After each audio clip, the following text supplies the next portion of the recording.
జ్యోతిషాస్త్రరీత్యా ద్వాదశ రాశుల్లో 12వ రాశి అయినటువంటి మీనరాశి మిత్రులారా, మీరు పూర్వాభాద్ర నక్షత్రం 4వ పాదం, ఉత్తరాభాద్ర నక్షత్రం 1, 2, 3, 4వ పాదం, రేవతి నక్షత్రం 1, 2, 3, 4 పాదాలకు జన్మించిన మీరు మీనరాశి వారిగా పరిగణించబడుతున్నారు.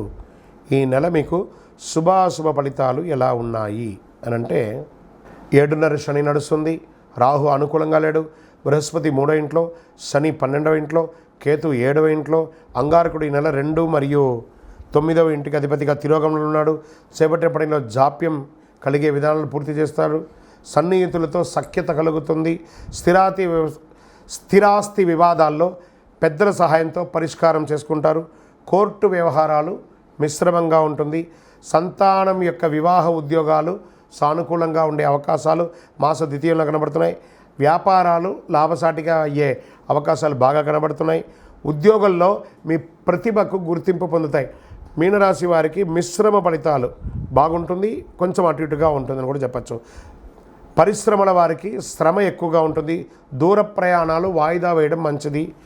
మీకు పేరు డబ్బు వచ్చే రెండింటిని సంపాదించే ప్రాజెక్టులో చేరండి, కానీ ఏదో కనబడింది కదా అని చెప్పి జాయిన్ అయ్యి ఇబ్బంది పడకండి.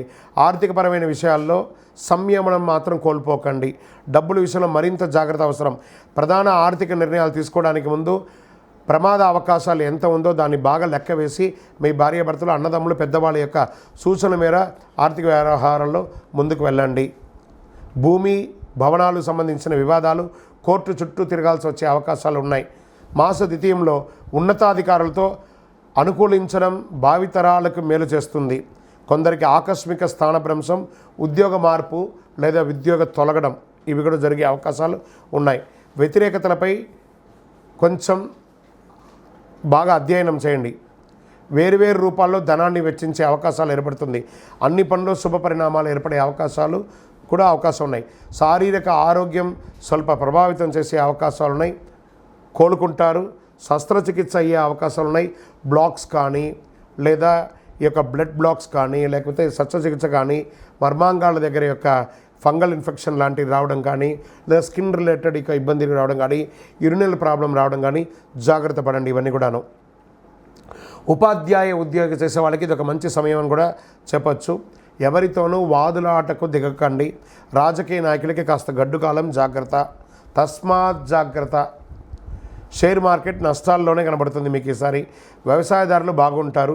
మీడియా రంగం వారు చాలా జాగ్రత్తగా ఉండవలసినటువంటి సమయం. బయట ఆహారాలు తినకండి ఎవరు కూడాను. ఈ రోడ్ సైడ్ ఆహారాలు తిని మీ ఆరోగ్యాన్ని చెడుపుకోకండి. దానివల్ల మీ యొక్క ఆర్గాన్ దెబ్బతినే అవకాశాలు బాగా ఉన్నాయి. చాలా జాగ్రత్తగా పడాలి. ఈ నెల మీకు అనుకూలమైనటువంటి రోజులు డిసెంబర్ 2, 5, 9, 12. చంద్రాష్టమం డిసెంబర్ 25 నుండి 27 1:55 వరకు మధ్యాహ్నం ఉంటుంది చంద్రాష్టమం. ఈ 2.5 రోజులు జాగ్రత్త. అదృష్ట సంఖ్య 4 మరియు 6 అని చెప్పచ్చు. పూజించవలసినటువంటి దైవం అమ్మవారు మరియు మహావిష్ణువుని ప్రార్థన చేయండి. నవగ్రహాలకు పరిహారం చేయండి, ప్రదక్షిణాలు చేయండి. బుధవారం విష్ణు సహస్రనామ పారాయణ చేయండి. గురువారాల్లో దక్షిణామూర్తికి దీపం వెలిగించండి. మీ యొక్క వయసు ఎంత ఉందో అన్ని అతి శక్తివంతమైనటువంటి కరుంగాళి మాలను ధరించండి. ఆయురారోగ్య ఐశ్వర్యాలతో ఉంటారు. మీ వయస్సు ఎంత ఉందో అన్ని దీపం వెలిగించండి. నవగ్రహాలకు 48 రోజులు ప్రదక్షిణం చేయండి. విద్యార్థులకి చాలా యోగకాలంగా ఉంటుంది. ఎంత వీలుంటే అంత సైలెంట్గా ఉండడానికి మీనరాశి వాళ్ళ ప్రయత్నం చేయండి. విజయోస్తు. ఈ యొక్క ద్వాదశ రాశి ఫలితాలన్నీ పొందినటువంటి మన ఛానల్ ప్రేక్షక మిత్రులందరికీ కూడా శుభాకాంక్షలు. మీరు మా ప్రోగ్రామ్స్ అన్నీ చూస్తున్నారు, కానీ సబ్స్క్రైబ్ చేయట్లేదు, ఎవరికి షేర్ చేయట్లేదు. మీకు ఇక్కడ పెట్టుకొని గురుగారు బాగా చెప్పారని అనిపించిందంటే మా ఛానల్ని సబ్స్క్రైబ్ చేయండి. ఇంకొక 10 మందికి షేర్ చేయండి. వందే మాత్రం, వందే మాత్రం, వందే మాత్రం. తిరుపతికి వచ్చినప్పుడు మన అయ్యప్ప స్వామి వారి 18 అవతారాల దేవాలయం బ్రహ్మశ్రీ డాక్టర్ చంద్రమౌళి గురుస్వామి గారు నిర్మించారు. మీకోసం అక్కడ మేము ప్రార్థన చేస్తూ ఉంటాం. మన దేవాలయం ఇప్పుడు నిత్య అన్నదానం అక్కడ జరుగుతుంది.